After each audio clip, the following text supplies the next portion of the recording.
Now I've got to speak for about 6 minutes, I believe, and tell you everything about what we've done in the last 10 years of our journey at Cougar Automation. So I'm going to talk really, really fast and try and get through it very quickly. There's one thing I'm particularly going to talk about, which is what we've done with strengths-based management. We've had about a 10-year journey at Cougar Automation to deliver really, really fantastic service. That's what we set out to do. We didn't set out to make great workplaces. We had a big problem 10 years ago. Work was really hard work. We were losing lots of money, and everyone was very unhappy, including our customers. And so we said, how are we going to make a difference? And what we decided to do was to deliver fantastic service. There's only one problem. We had absolutely no idea how to do it. But luckily, we started meeting some interesting people who started telling us some things. And about 2 years into our journey, as Kathy has alluded to, I was very, very privileged to meet Kathy through one of these awards that we'd entered, and went on the EI training. And when I was there, Kathy said, there's a book that you need to read, Now Discover Your Strengths by Marcus Buckingham. I went, oh yeah, that's interesting. I like reading books. I'm one of these sad people that reads management books rather than interesting novels. My wife thinks I'm completely potty, but other people must do this because there's lots of other ones on the bookshelf that people are obviously buying them as well. So anyway, I put it on my list of books to read, and then saw Kathy about, 6 weeks later, something like that, said, have you read the book yet? And I said, well, no, it's on my list, I haven't got around to it. You must read the book. So I'm like, okay, I better go and read this book. So I went and got a copy of Now Discover Your Strengths. And it talks about this concept that is absolutely central to everything we do now, which is strengths-based management. And basically the concept is very, very, very straightforward. It just says, we're all different, and we like doing some things, and we don't like doing some other things. So what might make work a bit better and more productive?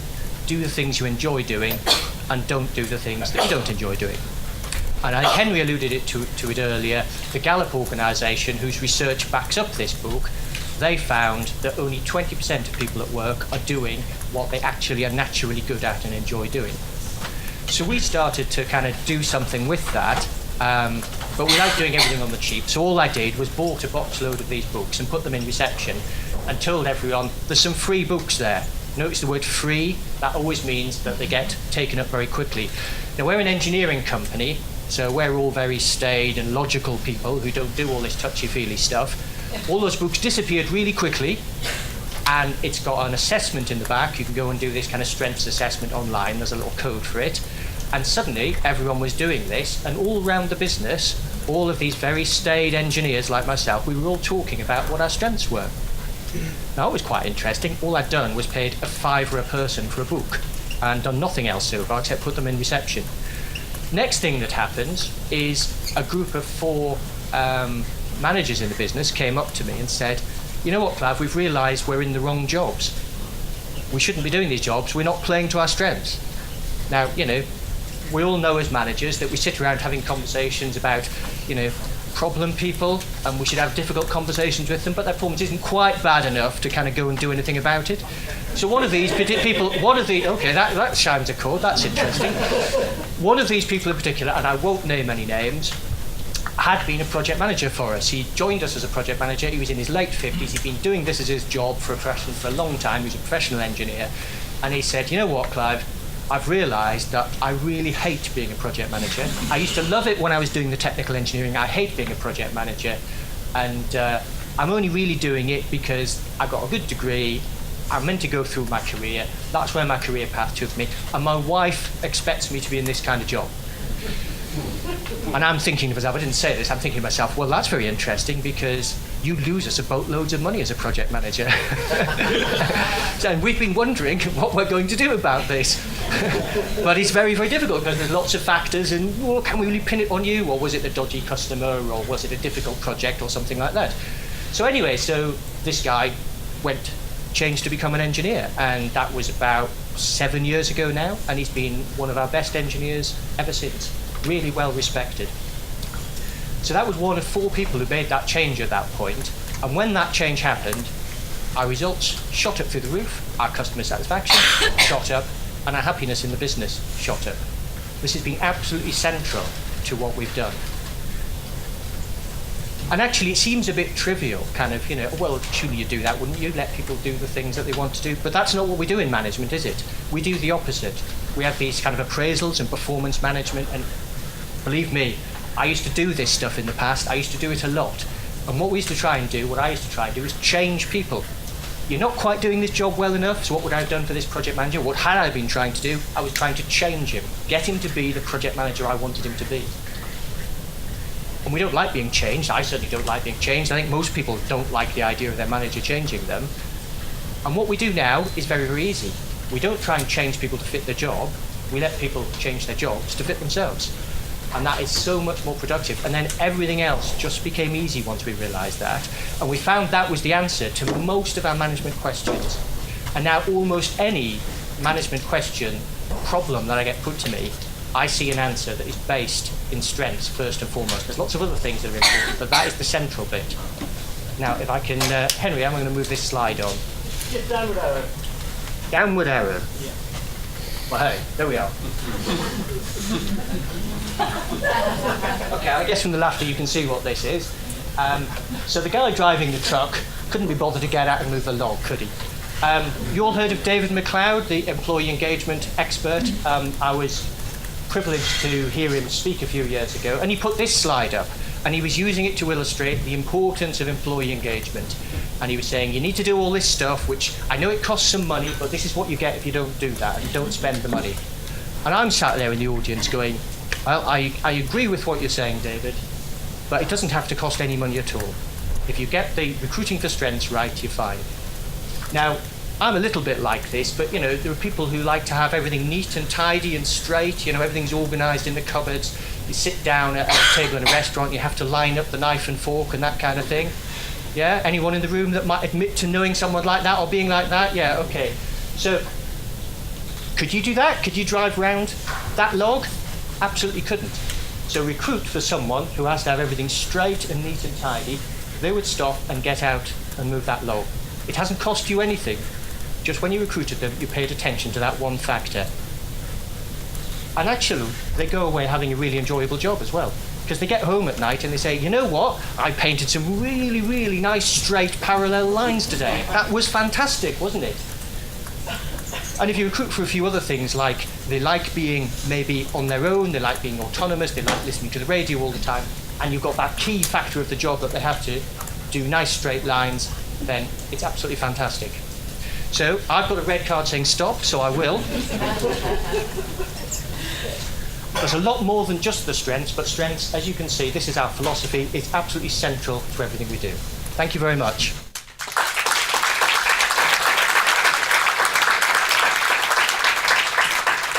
Now, don't worry, because in a moment you're going to be able to ask some questions.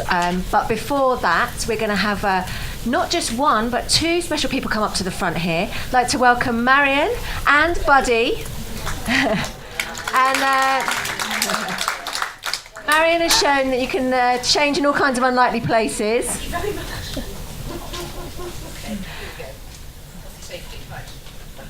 Thank you very much. Okay, so I have what can be described as an unwilling assistant here.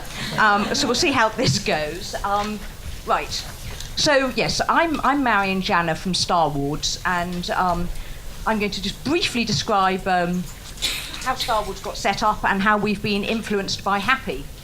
So about 7 years ago, I was even madder than I am right now, and ended up being sectioned to sort of contain the rampant madness. And I am a very, very difficult and expensive and high-risk and rather nerve-wracking patient. Patient, right. So item number, here we are. So just a bit of illustration.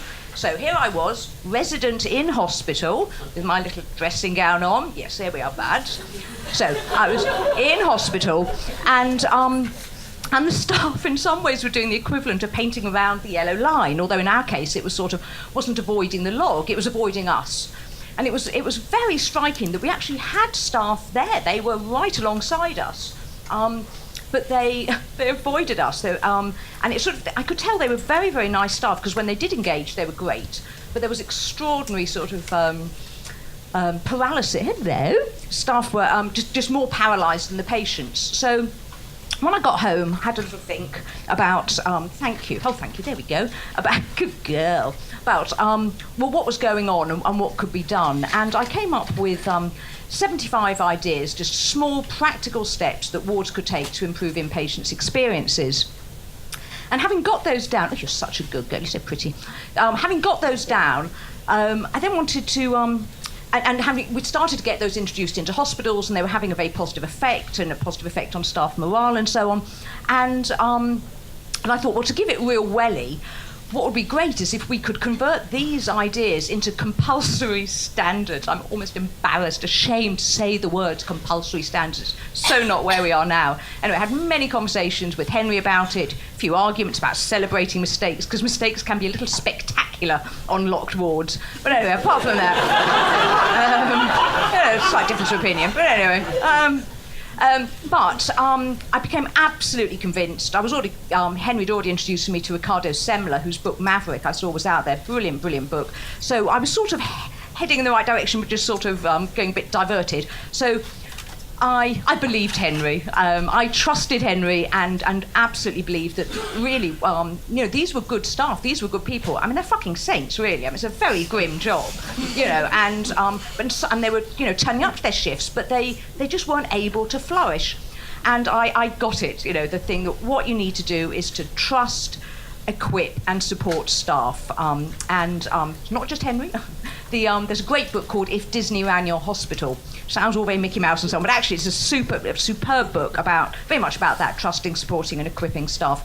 Now, if we had gone down to Lion next, if we had gone down the path of trying to get the regulator to enforce the standards, so we'd have been doing a whole thing about, getting fierceness, using fierceness and power and coercion. That's very good, but very good, very, very good. Well, in fact, the staff would have been as happy as this. Not happy at all. It would not have worked, would it, Bud? No, because, well, no time to go through why, but because it's insulting, actually, we can say it, it's insulting, it's offensive, it's patronising, and it's the very, very opposite of motivating. And what was very clear to me, and has been clear through these years working with staff, is that it's all about their morale. In order for them to be able to support us and cope with us when we are really at our lowest morale, they need to have very, very positive morale. They need to be motivated. Now, let's try this. Okay, Buddy, sit. Okay, nothing at all. See, that was an instruction. It was compulsory. Absolutely nothing. Buddy, sit. Hello. Well, she did. I did say please, but actually what always works for Buddy, for humans, of course, appreciation and high fives and, thumbs up and all the rest of it, but for Buddy, every time, no, wait, sit. Good girl, very quick, very, very quick. Instant results. So we went down that path of being genuinely appreciative. I'm very, very appreciative. Hello. Appreciative of staff and what they do for us. And we're very openly supportive and practical. We provide practical resources, oh dearie me, this shouldn't have started this, practical help for staff. And part of the feedback we get is that one of the things they like most is, I've got this quote, no management instructions. And similarly, why do they want to take part in Star Wards? One of the reasons is because they don't have to. I'm told this regularly, because they don't have to. And actually what it does is it's all about self-agency and motivational autonomy, actually enabling staff really to be themselves, to use their personal qualities and skills. Okay, I think one more point I'd like to make, which is that as a result, we think that ward staff are superheroes, and we're very, very grateful to them because they are being allowed to, as the last speaker said, to do what they are best at, to be there, professionally and personally. Thank you very much. Well done, Brad.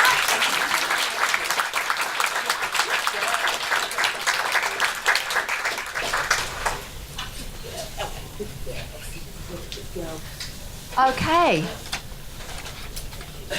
So what I'd like to do is to invite some questions from the room. So a question either for Clive or for Marion. Anybody? Hello. Great speeches, both of you. Thank you very much for sharing your experience.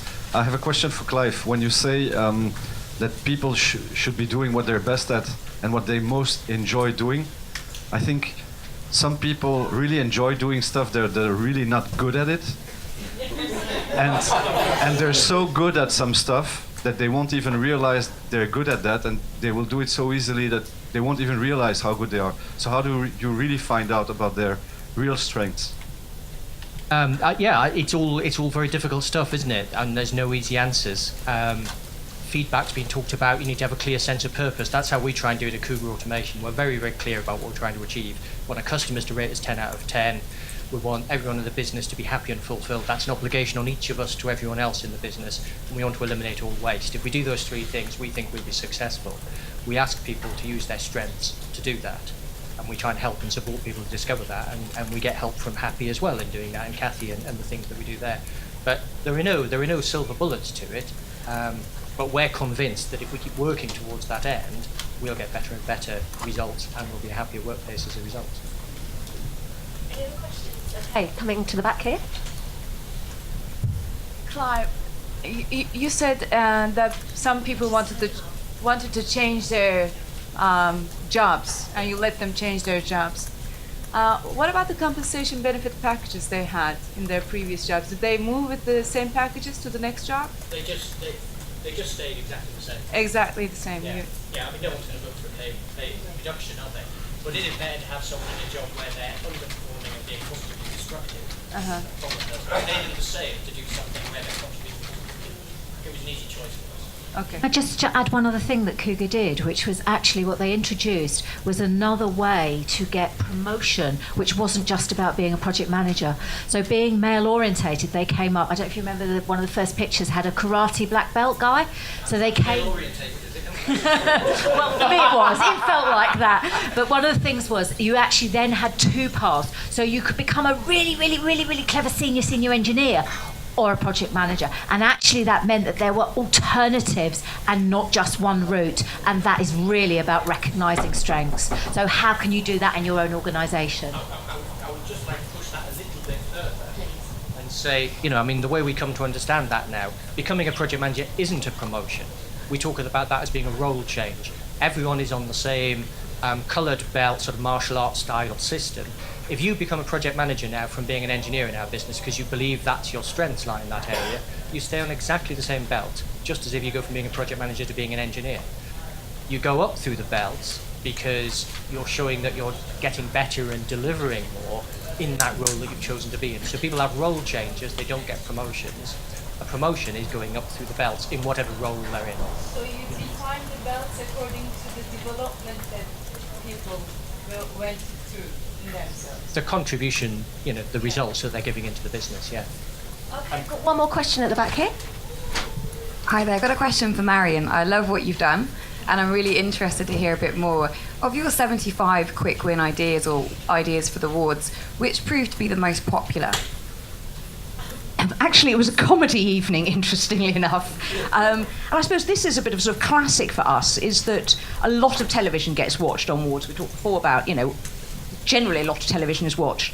But it's sort of watched very much by default, and because there's nothing else going on and no one talks about it, and it's used as an excuse for a sort of a bad substitute for activity and relationship building, whereas actually it can be very much the source of a positive activity and relationship building. So simply by everyone getting together, deciding either to rent a DVD or even see what comedy is coming up on on the box, and they're making an evening of it. I mean, very simple things, splashing out £2 or £3 on popcorn, for instance, very, very simple, putting up a little notice, this is the film that's coming up, bit of excitement, and exactly the same activity of watching a comedy film becomes an event and brings people together, and that's been taken up widely. I mean, we're hoping that will to develop into, getting stand-ups along and having gigs in hospitals and so on, but that's a very, simple idea of just sort of flipping things over a bit. Any other questions you've got? Thank you, Nigel Payne. Can I ask Marion about the impact that your program's had? Obviously, there's impact in the wards that it's implemented, but is there a wider ripple, do you think? Well, so, what is thank that you. ripple? Well, thank you. It's a very nice question. We're having a lunchtime seminar on this. I mean, yeah, there are So the numbers are that there's about 800 psychiatric wards in the country. About 650 are theoretically members, although some will be much more active than others. And everything is voluntary. I should have made a bit more of a thing about this. That all we do is come up with ideas and examples and validation. I can't stress enough this validation. And so the first thing that happens is that staff get a morale boost. They look at the 75 ideas and they say very, very often, oh, we're not doing as badly as we thought. It's a phrase we hear very, very often. So this is a bit sort of different, I suppose, in some ways, but quite a lot of the conversation has been about so far about successful companies becoming better. But they're, oh, bless you, oh, funny girl, good girl. Okay, a little bit of showing off here. Doesn't like me getting all the attention. Okay, so in brief, the wards that do take part look at the examples. Funny girl. The effect has been up to transformational. The most striking example, public example, is Lagan Valley in Belfast, where they went and they told us and we could share it. Went from all the patients being in bed all day, which even my dumpy old NHS hospital, they managed to get us out of bed, through to within 2 months they just pick up our stuff, feel reassured, feel inspired, feel motivated, try one thing it works, try another thing it works, positive. And within 2 months they had full activity program, much better relationships with staff. In terms of wards not involved with us, one of the things we do is to protect the reputation of inpatient care, because the reputation has lagged behind improvements. Things are transformed to what they were 5 years ago. It's still much too patchy around the country, but infinitely better. And when wards continue to be slagged off by statutory services, by charities, it makes things worse. It lowers staff morale, and the one thing we need is for it to be seen as a good service, an exciting service, a positive, challenging service for staff, so that good staff want to work with us. So that's one of the other things we do, is to sort of big up inpatient care from a genuine situation of appreciation and love. Thank you for the question. Okay, we have got time for one more question.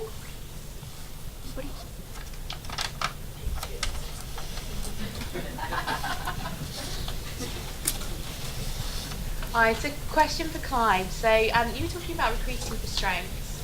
So I was interested to hear your ideas about also recruiting for values or culture fit or attitudes, and how those might work together effectively in a recruitment process. Yeah, there are three things that we think you could look for in recruitment. One of them is basically attitude. We'll sum it up as that. The other one is strengths, or you might call aptitudes, what you're naturally good at and enjoy doing. And the third thing is the one that Henry had on his slide earlier, which is the sort of skills and qualifications, sort of what you've learnt to do so far.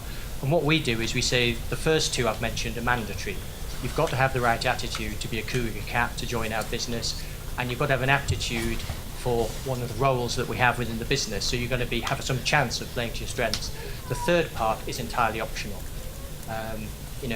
Sometimes someone might just need someone with skills right now, in which case they will say we will have to have that as well, but we'll never say that you don't need to have the attitude or you don't need to have the aptitude. Those two are absolutely fundamental, and that's the kind of the bit where you can't change people. You kind of like what you like to some extent.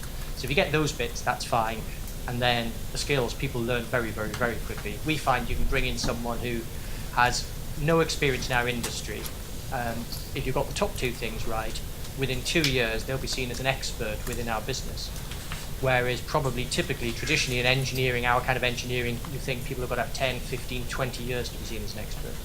So that's the key. And yes, attitude as well as the aptitude, the strengths thing is really, really important. Okay, thank you. Is anyone really, really desperate?